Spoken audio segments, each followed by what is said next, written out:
Hi, I'm your host, Anand J. Sukadia, and this is the Limitless One podcast. Join me on this journey as I interview the most inspirational souls who are tapping into their limitless blueprint on a mental, physical, and spiritual level to thrive in uncertain times.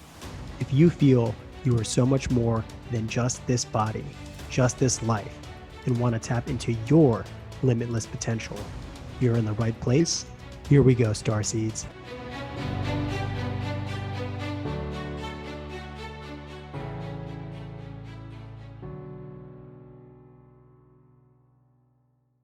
The only constant in this world is change. Same goes for our self-identity, and we always have an opportunity to reinvent ourselves as we step closer to realizing our full potential. Welcome to the Limitless One podcast. I am your host, Anand J. Sukadia. It's time to lighten the fuck up. Join me as I interview my good friend, Madison Malloy, as she's making her second appearance on the podcast. From minimalizing financial risks on Wall Street to crafting risqué jokes for crowds in some of New York City's most prominent comedy clubs, Madison Malloy's journey through adulthood has been one for the books. Well, one book specifically. Time to Lighten the Fuck Up, a self-help guide with a side of humor. Her debut self-help guide.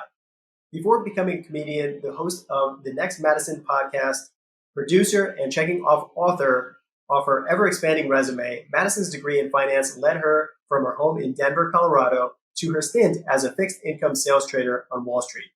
Following the market crash of 2008, she jumped into a whole new adventure by pursuing her dream of performing her comedy routine for audiences across New York City.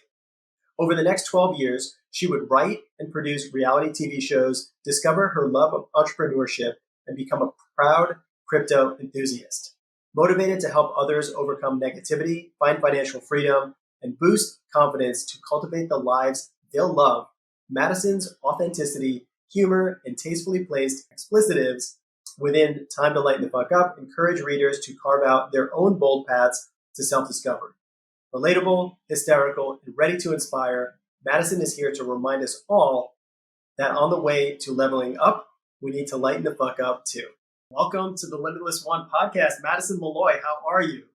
I'm good. I'm excited to be here. You're always full of positivity and joy, and sometimes around the holidays, it's exciting, but it can be a stressful time, and everything in the markets is kind of crazy. So I'm happy to see you. You bring a smile to my face. So Absolutely. Feeling is absolutely mutual. This is your second time on the podcast. We've been friends for a bunch of years. So I'm excited to get into what's going on in your life right now. And congratulations.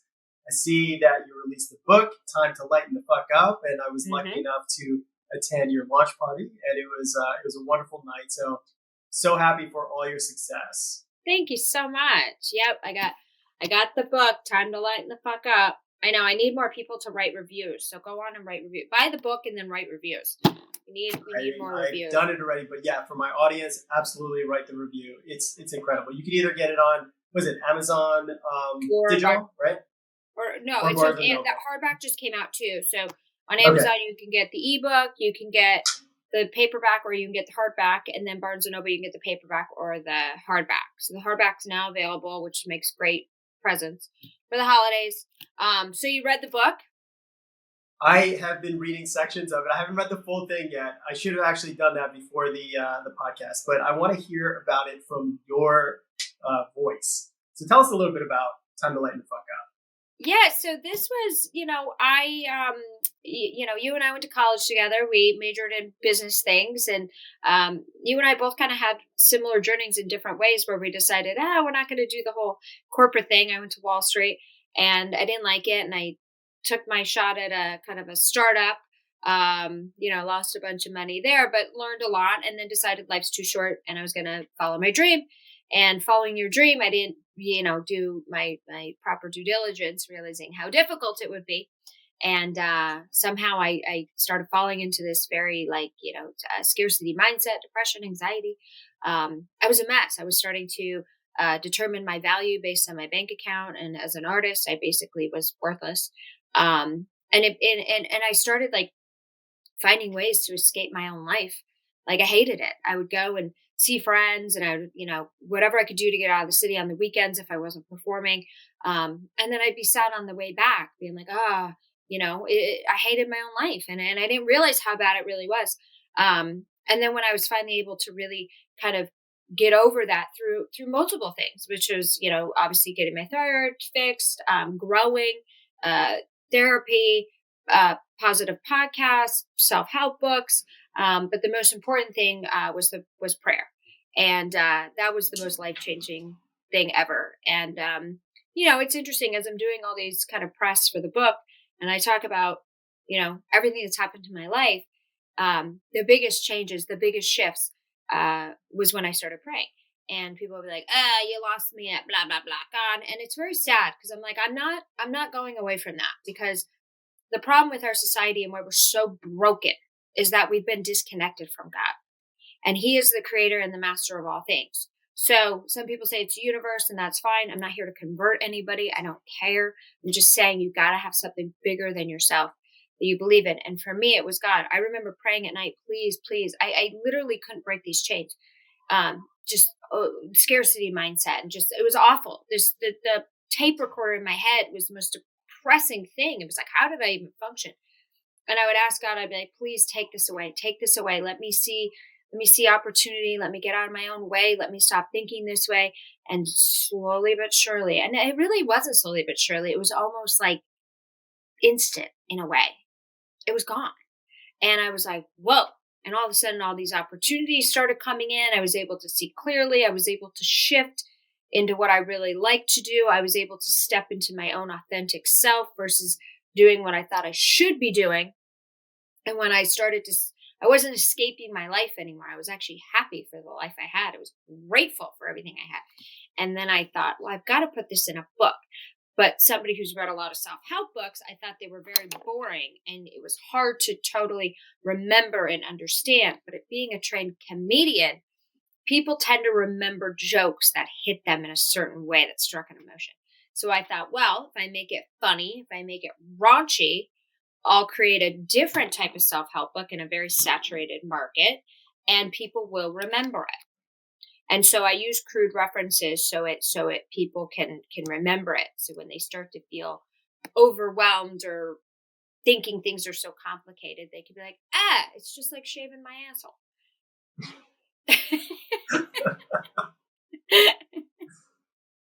I love that. Wow. Congratulations, I had to put this in a book because I needed to share it with the world.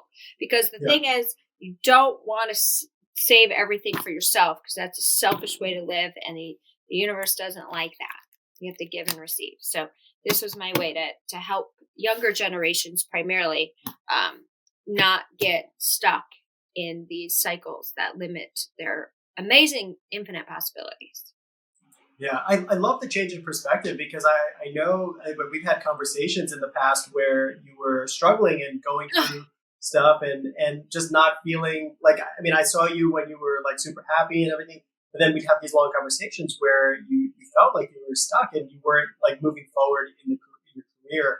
But I really believe that, the universe matches our vibration, and wherever we're resonating from the inside is going to match on the outside. So it's only just going to mirror what's going on, the internal and the external. Absolutely. So, it's amazing. Like, we all have to come to that point in our lives where we can either be a victim or we can be the hero of our life. And, not everybody has gotten to that point.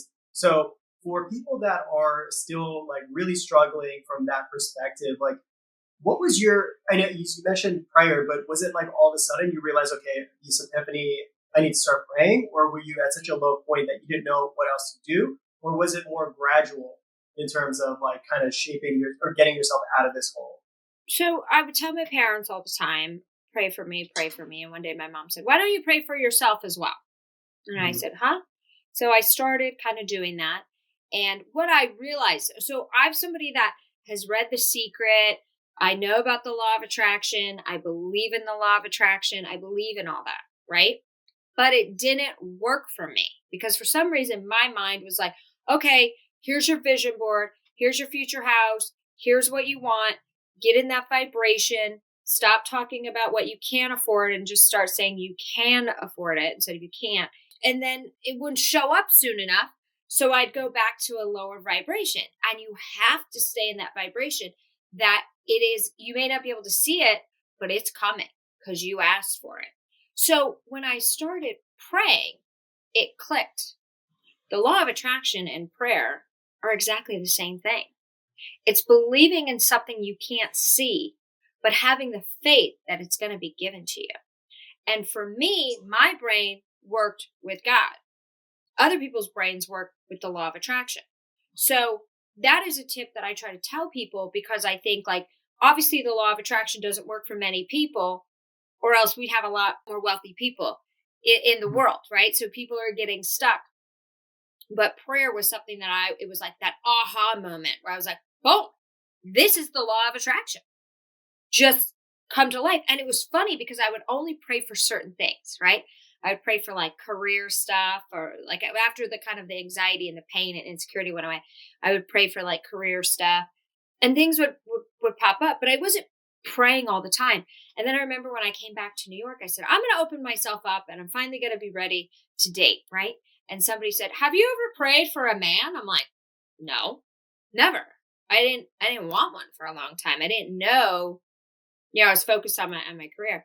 So I did, and it's amazing. Like, I haven't found like the one, but I feel like better people are starting to show up, and people that were kind of, wasting my time, so to say, started to do things that made me go, ugh, versus trying to figure out, well, am I overreacting?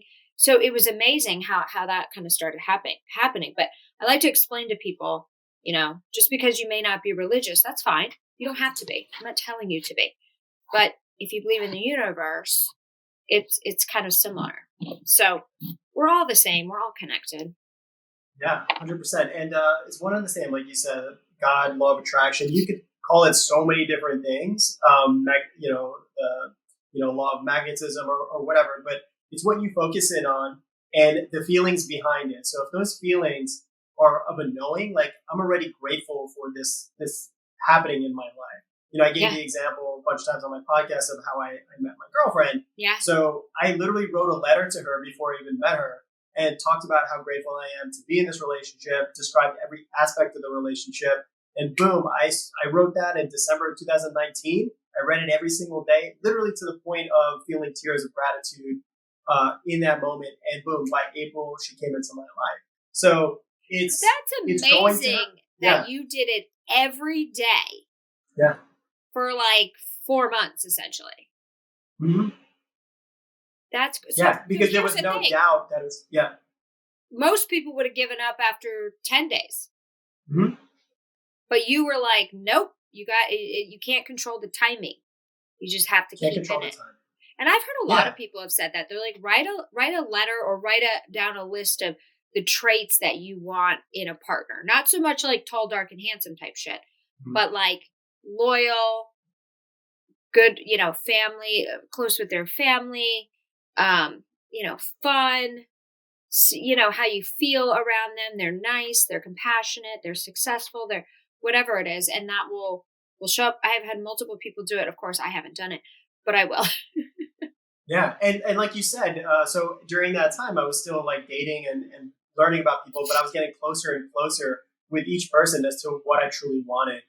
So it was just, the universe will show you the signs, but you have to be ready to embrace it. The opportunity will come. The luck will come if you put yourself in the arena enough, Yeah. It's really amazing. And you can do it with anything as well. And I like to tell people this is kind of weird too, but like if you're struggling or you just feel like, oh, life kind of, gave you the short end of the stick, or you're feeling sad, or you're not feeling grateful, or you're worried about, you're not putting yourself out there due to the fact that maybe you're too worried about like what people think, which will kill anything you're trying to do. It sounds so super weird, but put your mortality on your forefront of your mind. Think about your death. And it's a positive thing. It's not a bad thing. But when you start to worry about what people think, or you start to be afraid to take chances, whether it's in business or romance, think if you literally got a phone call that you have 6 months to live. Would you be so scared to do that? You'd be like, no. Like, start living your life that way. And I'm telling you, like, that's what I do sometimes. I'm like, is this going to matter in the end? I remember the other day, I felt like I just felt a little just bleh because I was like, my Botox is wearing off. And then I go, wait, am I going to care that my Botox is wearing off if I'm dying? And it's a very fixable solution, right? So I'm going today. But Yeah, you're a star. Everybody is a star. They have the potential of the entire universe inside them. Why limit ourselves? Why play small in whatever field it is? Like, not everybody needs to be a billionaire or even a millionaire. As long as you're providing your soul what it needs to live this life, why you came here, what your purpose is, how you want to connect with people. Why are we holding ourselves back? And I think a lot of it has to do, like you said, you're always like we're always worried about what other people are going to think. oh, And you put yourself in the middle of like the mecca of that, which is New York City, as a stand-up comic. A lot of like really famous people around. Like you're headlining with them and stuff like that. So I guess in the past it would be hard not to look at them and say, oh, they have all this success. Why aren't I there? But if you look at people who you admire and just think of them, wow, if they can do it, I can do it, and not put anybody above you on a pedestal, because at the end of the day, they were starting out just like we were at some point. So I just had mhm. recently an ayahuasca experience, and all these messages came to me about like, why are we putting anybody above ourselves? Don't ever lose your power, because if you Yeah. hold your power and you walk your truth with conviction, that's what's going to propel you forward. And you're going to overcome every single obstacle that you possibly can have, because, Yeah. hey, look, you're here right now. You're standing here today with all the challenges that you've gone through, and Yeah. you're strong, right? So why doubt your own ability to get through things and to thrive? Well, it's true too. And sometimes, like, in especially like, being I was gonna say being an artist, but it kind of applies to anything. When there's people around you that maybe get stuff that you want and you don't get it, and you're going, why do they keep getting these opportunities? Why does it seem to be easy for them? Like, nothing that is meant for you is gonna pass you by. And I read this all the time, I see it, and I'm like, you know what? It's true. Like, sometimes when things don't happen, you get frustrated, but you're like, wow, it could be happening in my favor because something better is coming along. So you didn't lose out on the promotion or the role or the opportunity, right? It just wasn't for you. But you have to stay in that phase so that opportunity can come in. But yeah, 100%. ayahuasca, So I got to do that. You told me about that. You called me.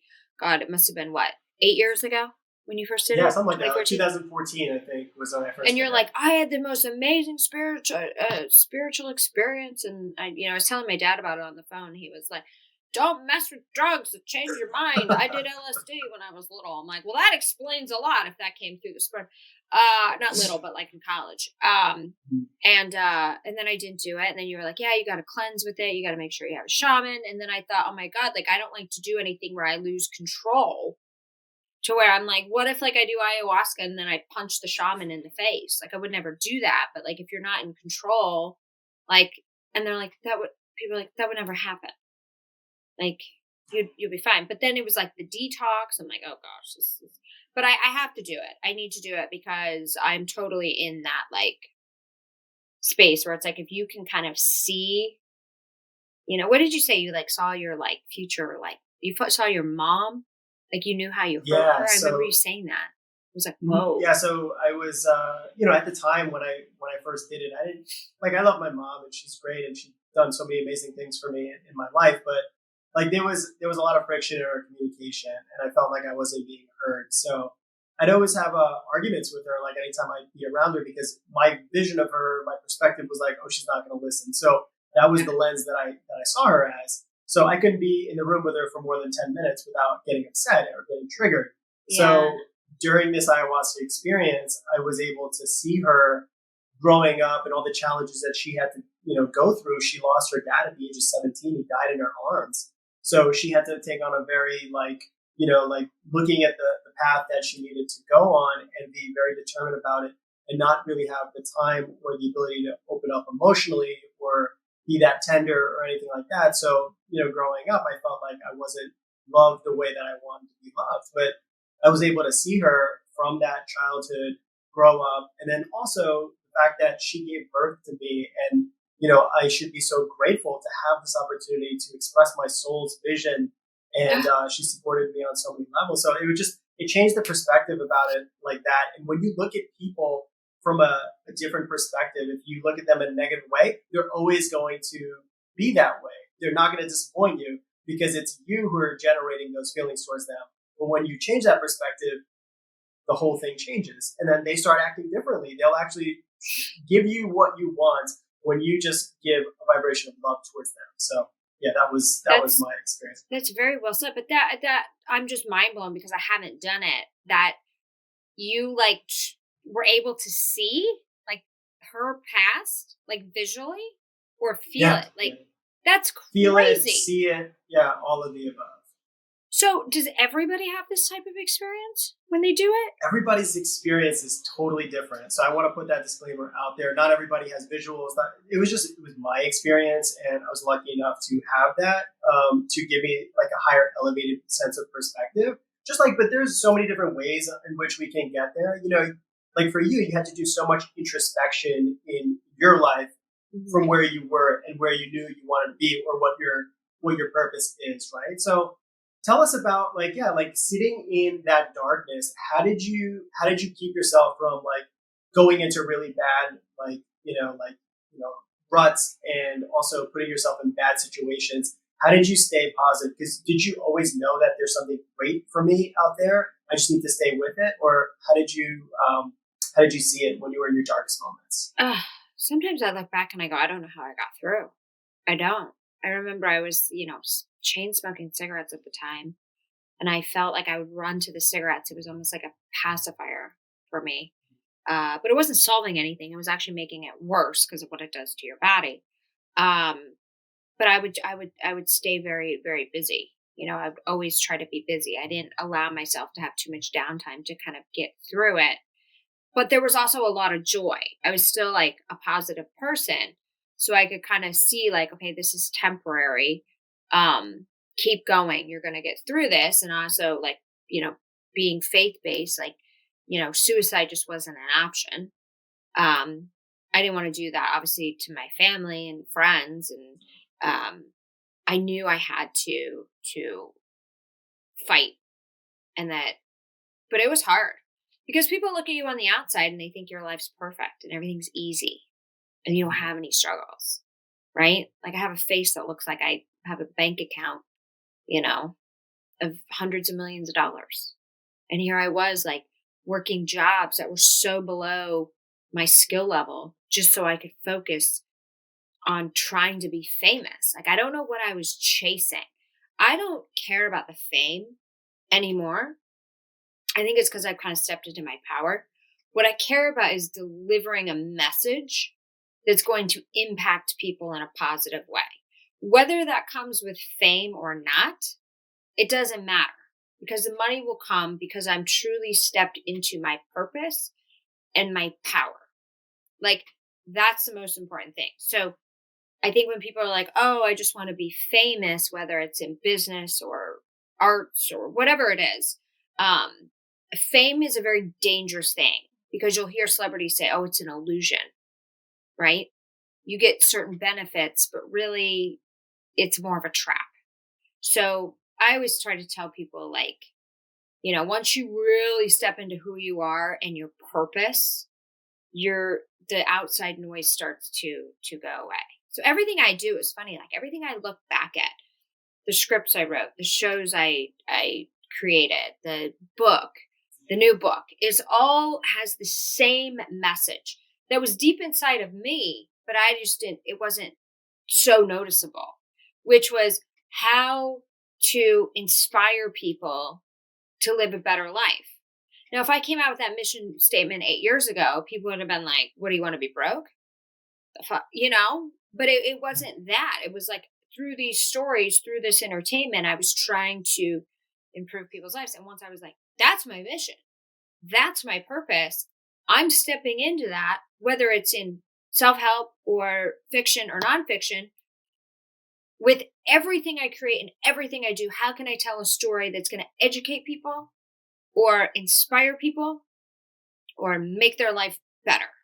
And that's when I Yeah, feel like that's why I feel like the opportunities are coming. Trust me, there's still things where I'm like, why is this not happening?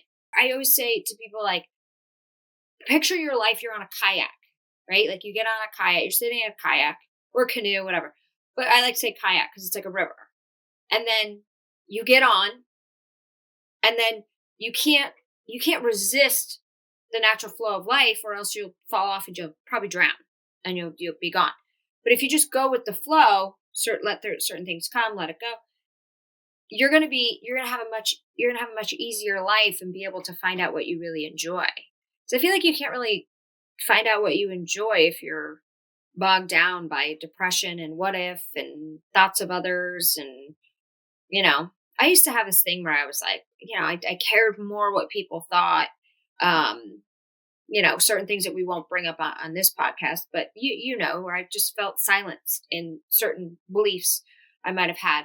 And I kind of felt like I was in a closet, and somebody said something to me that was triggered that belief. And for the first time, I remember going, so I don't understand what the point is. Mhm. And they lost all the power. It was like it was over. That was it.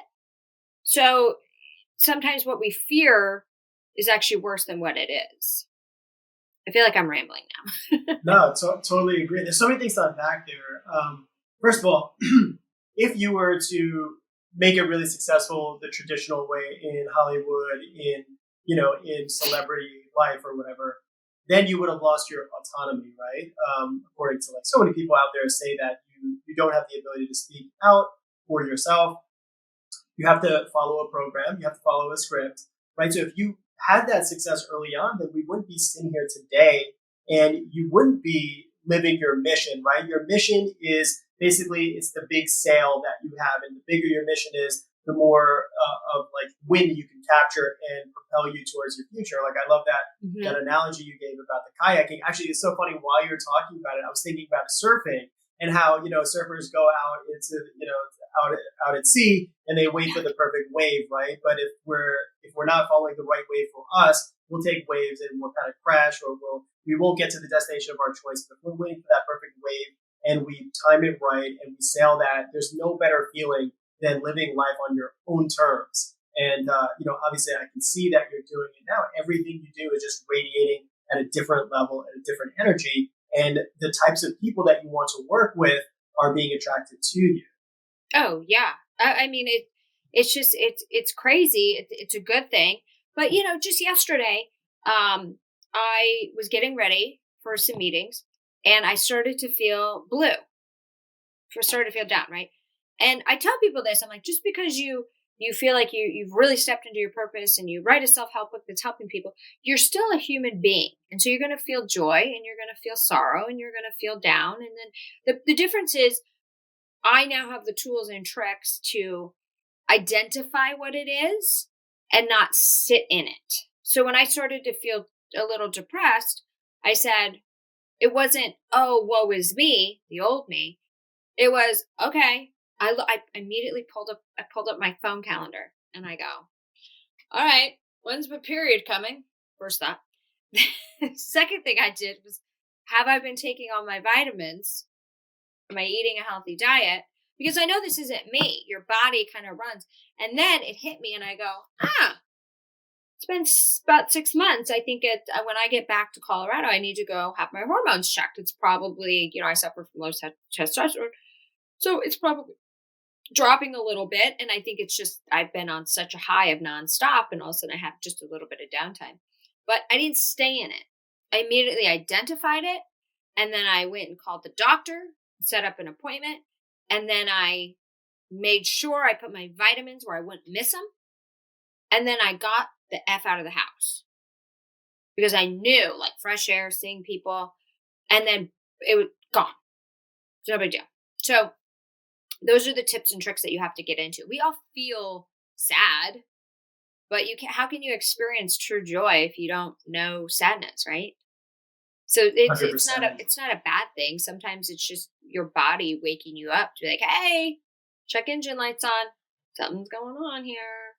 But before, I would get sad and I'd be like, oh, my life sucks. Nothing happens for me. Blah, blah, blah. God forgot about me. Blah, blah, blah. It's easy to go there.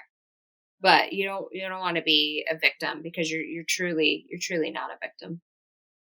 Yeah, I think that's so important. It's such a good message for us right now because victimhood has become very trendy Oh, lately, and it's one thing. You're right. Like all of us feel down. I have days that are tough, or I'm thinking in a negative loop or whatever. But like you said, you need to have certain tools, go-to things that you know are going to work. Like for me, it's grounding in nature, going outside, breathing fresh air, yeah. exercising. That's huge for us, but when we're hormonally cortisol is running through our body so much, then yeah, it's like it doesn't give us the incentive or the motivation. But we have to be mind over matter and work first physically on our body, right? So we Yeah. need to take care of our body by eating the right foods, high vibrational foods, spending time with good people, and then also filling our thoughts with positive things.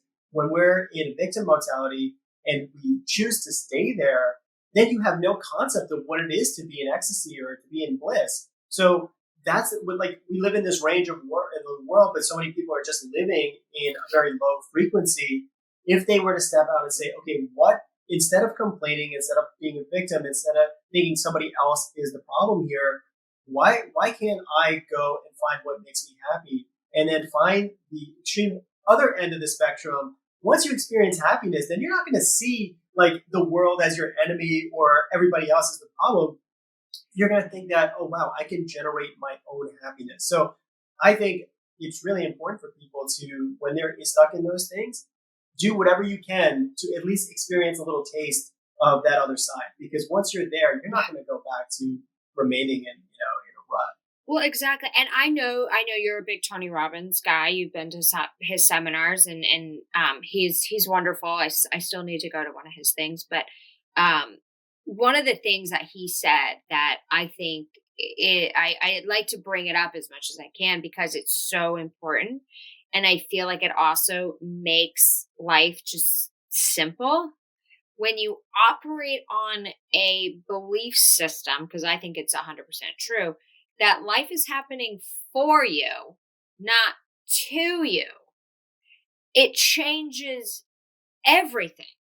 Think about that for a second. If you're going, the life happens to me, you're stepping into that victim mode. So let's say you break up with somebody you're truly in love with, or they dump you and you think life happens to me, you're going to wallow in your sadness. You're going to feel bad. You're going to do whatever you can to get them back. You're going to watch 100 hours of stupid TikTok videos telling you all this bullshit. But if you're like, wow, life happens for me, it was like, okay, this person, I was meant to learn this lesson. I am meant to grow somehow. And maybe now I'm going to be closer to meeting the person I'm meant to be with. What can I learn from this relationship that's going to make me stronger in the next? So that's one example. Another example, I was dying to get a meeting with this one person. So hard to get a meeting with this person. And they With were going to me, be, yeah, right, with you, of course. They were going to be in the office that day, and I was going to meet, and I was like, perfect. He's going to come in. I'm going to meet him. I'm going to win him over, and it's going to be great, right?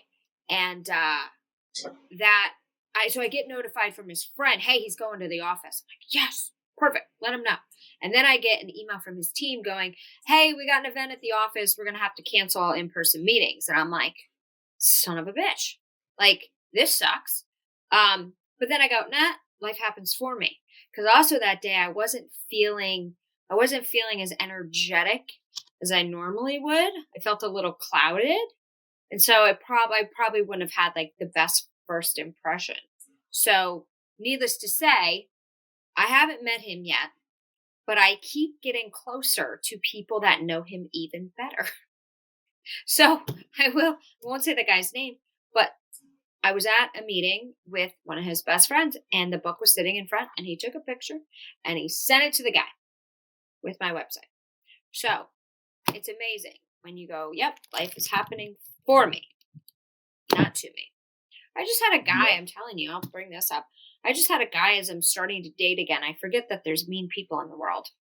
I'm trying to go on this like, everybody has a good heart, right? Um, Literally, like I'm somebody who's like, don't like sleep with people if you're not in a relationship. Blah, blah, blah. That's the new me, right? Okay, I've had my fair share of fun.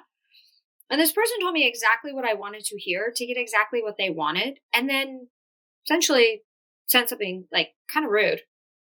about something that I believed in, and I never heard from them again. And normally that would be like so devastating, and I would start questioning, well, what did I do? Where did I go wrong? How could I have been different? How could it have been better? And I said, thank you for dodging a bullet. Holy crap, this person's crazy. Block, block, block, block. And it was over. So because Yeah, I'm on the think life about going happens out with this for person. me, not to me. Yeah. Yeah, imagine you were with them for like 6 months or a year and then find out what their true colors are. So Ah, it's always a blessing. it was, Absolutely. but listen, I said, well, life, it's a bummer, but life happens for me, and hey, I got some action. So there was cobwebs. There was cobwebs starting to grow. So at least, I got some action. It was good. Can't say it was bad. I'm like, okay, at least and I can wait another 6 months. How we doing? No, I'm just kidding. No, I really believe that the universe is conspiring in our favor, always, at all times. It And no matter what is. we think of, we just have to zoom out to see, like, okay, if this person, oh my goodness, this didn't work out with this person, but really, was it supposed to? If you really have a heightened state of awareness, did this person display the qualities in which I am seeking, right? And Yeah. you're right. Like, it will always reveal itself. As long as you are on your personal path, the right person will show up at the right time for you. Well, it's true. And sometimes when you look back at life, you're like, why do certain things happen? I always tell my friends this when they're upset about some, guy they were dating or girl they were dating. And they're like, and they'll tell me, when you write a self-help book, you become the number one person for people to go to. I'm like, I got to start charging. Oh, yeah.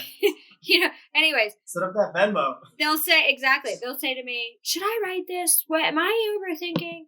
Blah, blah, blah. And my advice to anyone, whether it's business or romance or friendship, never send in a text what you are not comfortable with them showing to a friend. Okay? So make sure you reread it. You might be angry, you might have emotion, you might feel hurt, you might, but if you're okay with them showing it to 5 of their friends, oh, look what this person wrote me, then send it. If you are not, do not send it. And how you feel in that moment is going to be different than how you feel next week. Time is the cure for everything. It really is. And so you always, I think that's good always advice. go with you. Yeah. I think that's good advice for anyone. Like any text message you send, like an employee or a business partner, a friend, anyone. Just imagine anything that you're going to send out is going to be shared with somebody. So is it or be in the okay for paper you the to next send day and your mother's going to see Yeah. it. Mhm. Yeah. We get in the heat of the moment. Trust me, we've all sent texts. We're like, oh God, I hope they erase that old Jane. Oh my God. Like back in the day.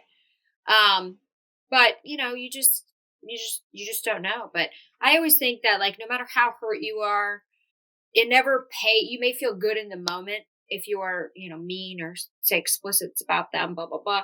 But once you're over it, you're like, you're not going to feel that great about it. Maybe in the moment you're like, fuck that asshole, blah, blah, blah, and it feels good. And then like 2 days later, you're like, I kind of wish I never said that.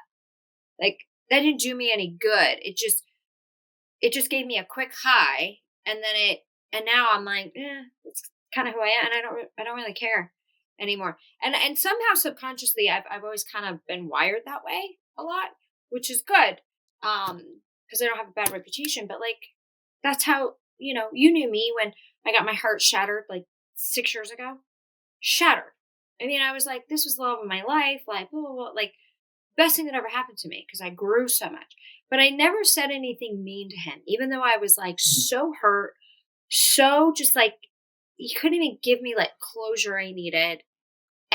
But I had to work even harder to get out of that horrible mental state and depression.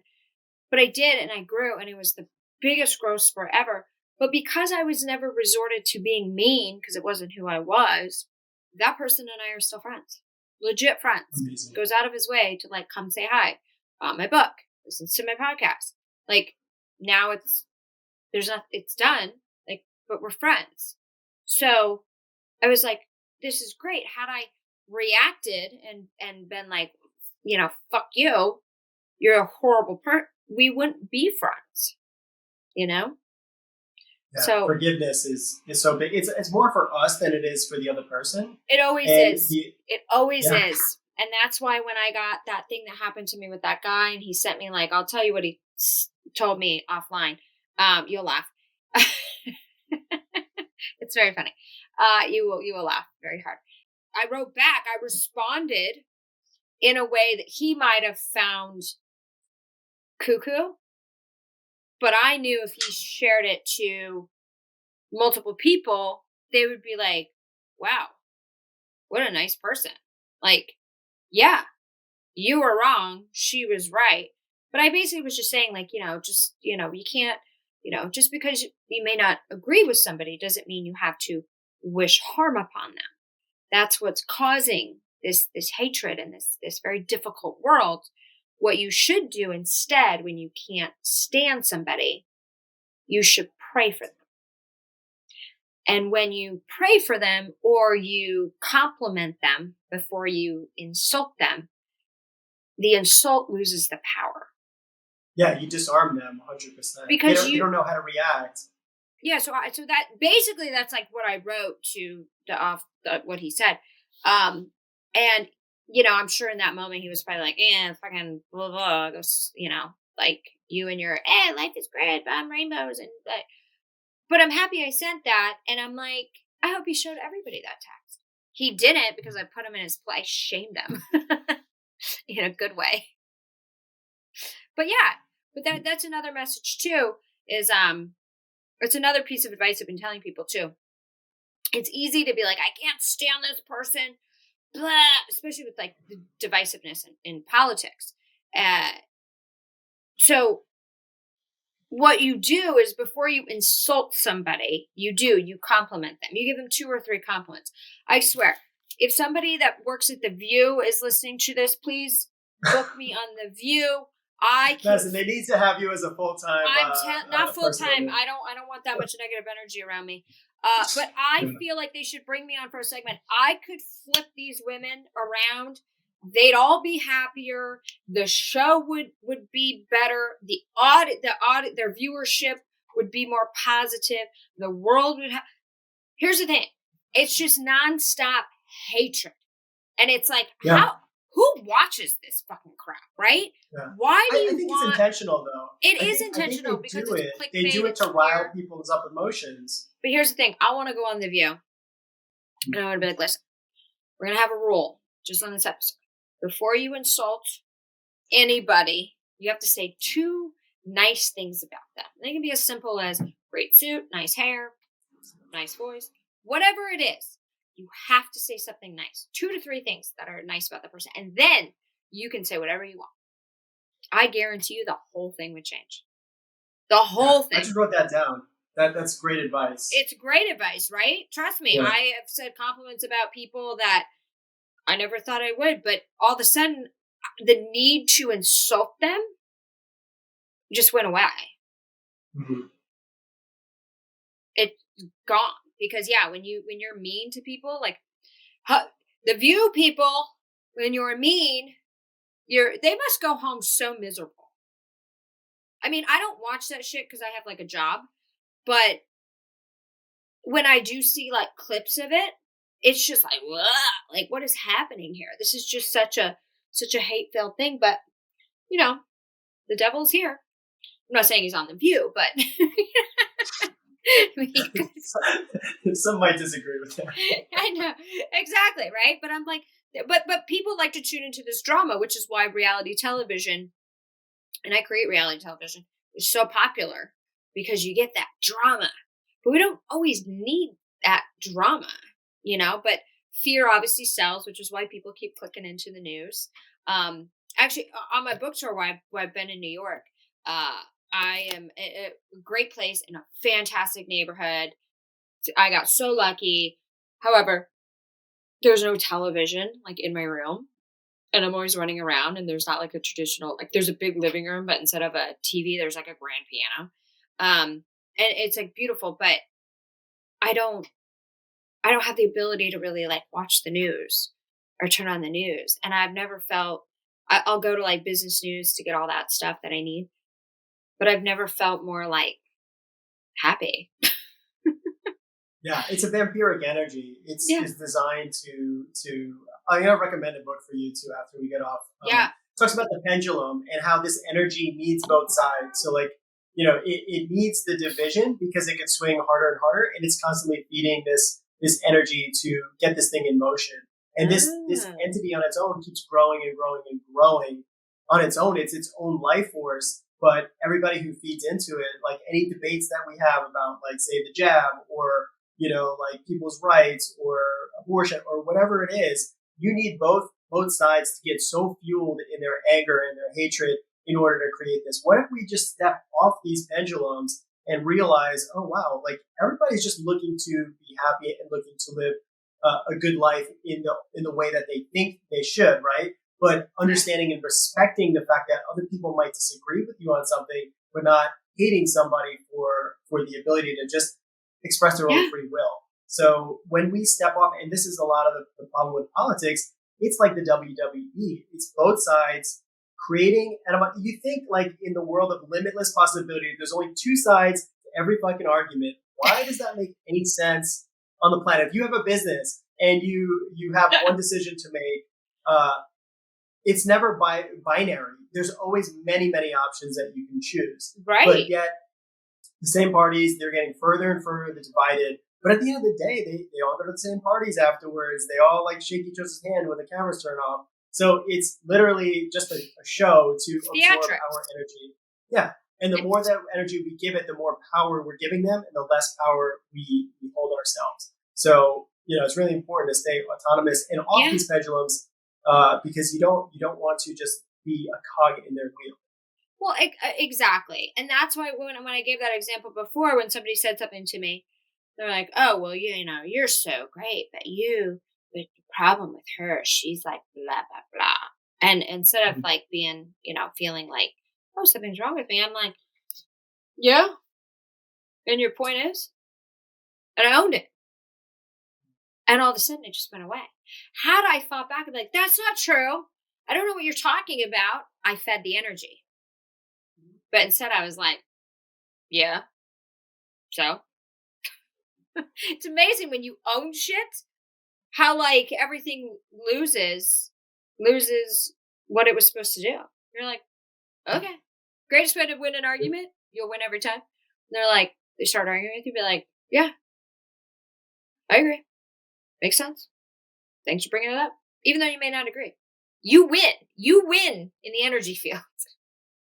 100%. Yeah, you're zapping them of continuing the flow because yeah, when you don't argue back to them, they have nothing to say. Then it kind of just ends. Exactly. So speaking of people we actually hate, Sam Bankman Fried. No, I'm just kidding. Yes. I I feel want to get like into I crypto don't want to for say sure. anything nice about him. He actually is a very Yeah. terrible person. So yeah, we're both big crypto people, Yeah. and you've had the pleasure of interviewing some of the biggest names in crypto on your podcast, Hmm. next to Madison, and I've been on the podcast twice. So yeah, tell us about like what you're hearing about all this going on. I mean, it looks to me like it was a setup from day one, and like the fact that this guy has been, partnering the FTX. I'm sure most people know about what's going on, but you want to just give the breakdown of what's happening, or do you want me to? I mean, I can kind of do it. So here's the thing: there's obviously any time something big happens, you're gonna get what people refer to as conspiracy theories, which all seem to be the truth. What's the difference between the truth and a conspiracy theory? 6 months. No, but not saying that they are. But there's a lot of circles if you go back to it to where you're like, huh, the timing was odd. To become that successful overnight is nearly impossible. Um, it just the pieces weren't really making sense, and the fact that nobody was watching these people, especially after a huge collapse where billionaires got like kind of almost wiped out, which was Terra Luna, which you were affected by. And then Celsius came, and then Voyager. I don't know if Voyager was for Celsius, but all these things kind of came that nobody was keeping a better eye on this person, and that he just kept getting richer and richer and richer. I mean, he was kind of like this white knight that could never be touched. But the whole thing is like when you can print your own money. And that's basically what they did by the issuance of this coin to kind of plop stuff up. But then they're saying like he was behind maybe the collapse of Terra. Like he was behind these other things to kind of bring down the competition. He was also in Congress fighting for regulation for crypto, but all these other crypto influencers were like, this doesn't help us. This helps you. It doesn't help Yeah, the it people. only it Crypto's only for the helps the people. people with all the money. Exactly. Exactly. So they were fighting back on it, blah blah blah blah blah, and then everybody just loved this kid. So I guess when things started to, they couldn't go through the bull market. Whatever, I just like spit everywhere. They couldn't go through this bull market. Things started to collapse, and then everything was kind of exposed. I feel like there's just so much that we're not hearing. But here's the thing: a lot of these companies will have an earn program where you can earn a good percentage because you're taking the risk of them lending it out. But they basically were lending your crypto and taking positions on it without telling you. So you weren't getting any benefit anyways. They basically were just using it as like their own piggyback. And then it came out that he raised like $469 million for the company, but 300 of which he took personally. And I then think it like, was $1 billion actually. yeah. And then, He took a personal loan of $1 billion using customer funds. yeah, like, So when yeah, let me just explain it real quick. So when you put your money and your coins, Bitcoin, Ethereum, whatever coins you have on their exchange, FTX, they're supposed to hold those coins in custody. And yeah, they could do rewards programs, yeah, things like that through very non-risky loan assets, because when they're loaning people out, they're holding like 3 or 4 times more of the value of their coins in order to give them cash, right? And then once the loan is paid off, they would give them back their crypto out of custody. But what they were doing is they were taking all these funds, they were commingling them, and then they had Alameda Research which is their hedge fund essentially. They were just loaning back and forth billions of dollars of customer funds.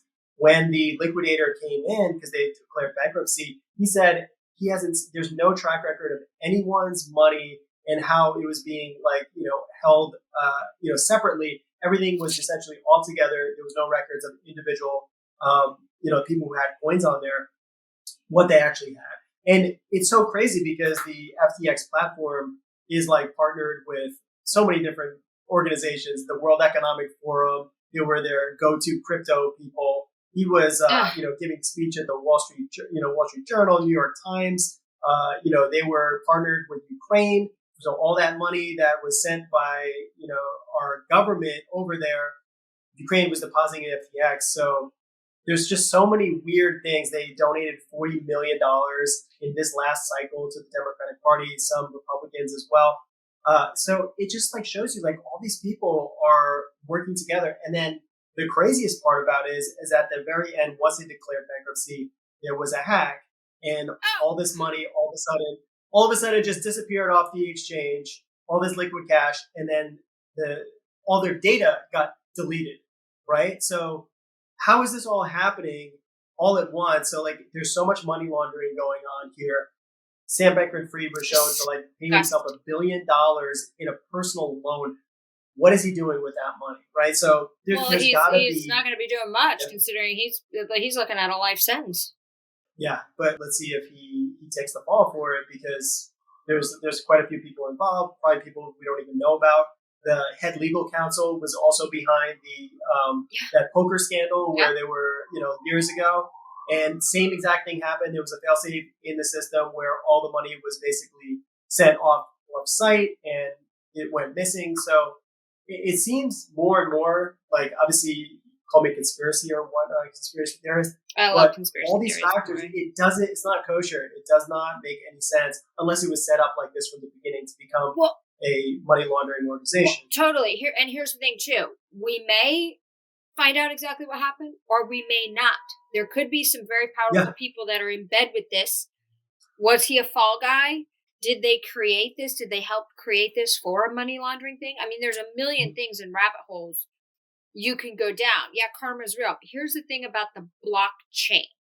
It's a public ledger. So there's probably multiple banks on Wall Street, Citigroup, JP Morgan, Goldman Sachs, you name it, who have done some really shady shit. Okay. that is illegal, but you don't have access to their ledgers. It's not public. Okay. So you don't know. They could have done the exact same thing, money laundering, illegal shit, and they were able to cover their tracks and bounce back. I'm not accusing, but let's be real.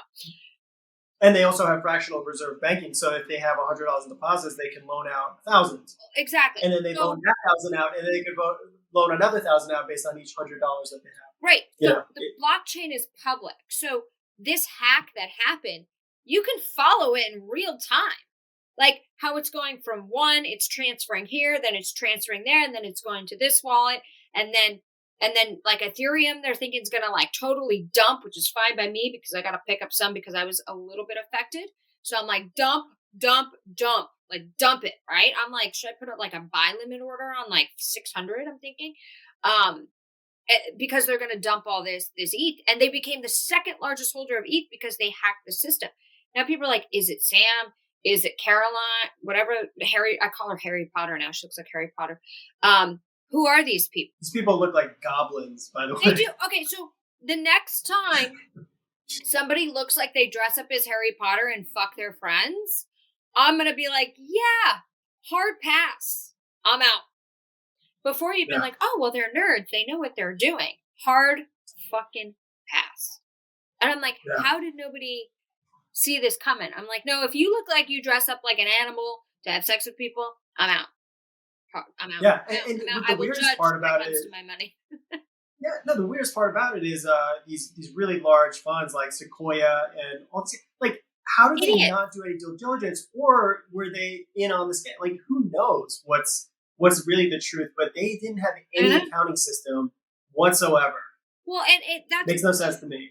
Well, that's the thing too. It's like, I know people that were involved, not involved, but like had, sold portions of their fund to this company, and they're totally like blindsided, felt like duped and kind of sleeping with the enemy, type thing. But you can only do so much corruption and so much bad for so long without getting caught. Was this God? Was this the universe saying enough? Enough. We're calling this time period that we're in the Great Awakening. And as the cards keep falling, people are getting wiser to what's going on and just how corrupt and kind of dark our world is. But the more that people see, that everybody sees how evil these people are that we once put on a pedestal, they will start to wake up and then bring in more light. And we can fight the evil. Or Jesus comes. So well said. That was a beautiful clip right there. Yeah. So going back to the blockchain, you're absolutely right. So the blockchain technology has not failed ever since Bitcoin was started. It was designed to be decentralized, and all the things that are happening with all the scams going on in traditional finance being involved in cryptocurrency, it's just showing them how corrupt those guys are, the centralization of power, and how bad it is, whether it's in politics, whether it's in money, whether it's in anything, in capitalism, crony capitalism. That's the society, or that's the type of finance we have in this world right now. It's not real capitalism, just like what happened right now is not real blockchain. Blockchain has not failed since day one. No, so it's not a scam. People are like, oh, it's a scam. It's not a scam. No, it's not. Centralization is a fucking scam. Yeah. When you give people too much power and they go from having a 4-inch cock to a 12-inch cock, you're in trouble. It's the power of the penis. I got and power to the people, right? That's decentralization. Please cut that clip. I'm putting it all over. No, we're leaving it in. We're absolutely leaving it in. All over the internet. Like, boom, boom. Yeah, so that's our take on crypto. But what's next for you, Madison? After this book, I'm sure it was a transformational experience. First of all, to write down all your major thoughts in life and to have it in print. Now it's like, it must feel an accomplishment to actually have it written down, so it's not all in your head now. Yeah. What are you doing next? What's the next? It's very, very in person. So I feel like I just published my diary, which is kind of fun in a way. But I had to give my real life experiences to be able to verify and be like, this is why I know how to help you, because this is what I went through. So I had to put a lot of personal stuff in there. So anyways, this is, I can't say too much. I'll come back on in March. But this has led to another great opportunity. Not necessarily the self-help area, but I have more novels coming out in 2023. So very excited for that. There will be another self-help book that I'm actually going through a bunch of these crazy exercises in the, self-help success area to figure out and try to crack the code for myself. That will be another book, but then there's other books that are coming. Still, creating shit that I can. And, but I'm going with the flow. I'm trying not to be like, okay, what's next for me? The holidays, but yes, there's a lot more books. It's amazing what one great thing just leads to the next great thing and the next great thing. And so it's good. So I'm going to say this in a positive way. Besides more books, I don't know what's next, and I'm happy about that because I want to just let it come to me, and I don't want to be closed off to an opportunity that I didn't see coming. So that's it.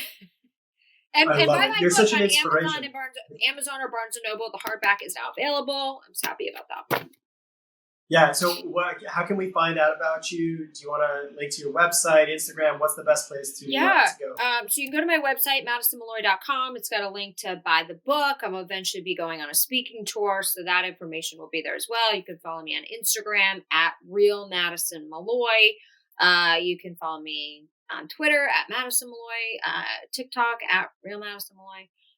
And then buy the book, Barnes & Noble and Amazon. If you want to stalk me, I'm extremely easy to find. So have at it. And welcome back to Instagram. I know that your account got hacked, right? Well, my account got hacked, and it was so hard to build it back up. And by the grace of God, I became friends with somebody, and I started working on a project for them. And they were so kind to introduce me to their social media company. And these people are unbelievable. They're not cheap, but they are good. And they're so good because I don't see all the behind the scenes stuff, but all my friends were like, okay, who the hell are these people? They're kind of annoying, by the way. They're saying that, not me. I love them. They're like, every time I open my Instagram, you're on my Discover page. Every time I scroll through, you pop up. Like, you're everywhere. But it's leading to a bigger buildup. So, that's been good. But yeah, life's been good. I came to New York to sell a book, and I'm leaving with new friends, new opportunities, a new best girlfriend that I just fell in love with, and in a friend way. And she's my PR person that has changed my life. We've changed each other's lives. So, and there's people I'm kind of hanging out with. So maybe I'll leave New York with a new best friend and the love of my life and countless opportunities. So it's limitless, right? Anything can Absolutely. happen. I love it. Thank you so much for coming on, Madison. You are such an inspiration. Thank you. I love seeing the growth in your life and all the success. And I'm blessed to have you as a friend. Thank you so much. The feeling is mutual. Thank you for having me.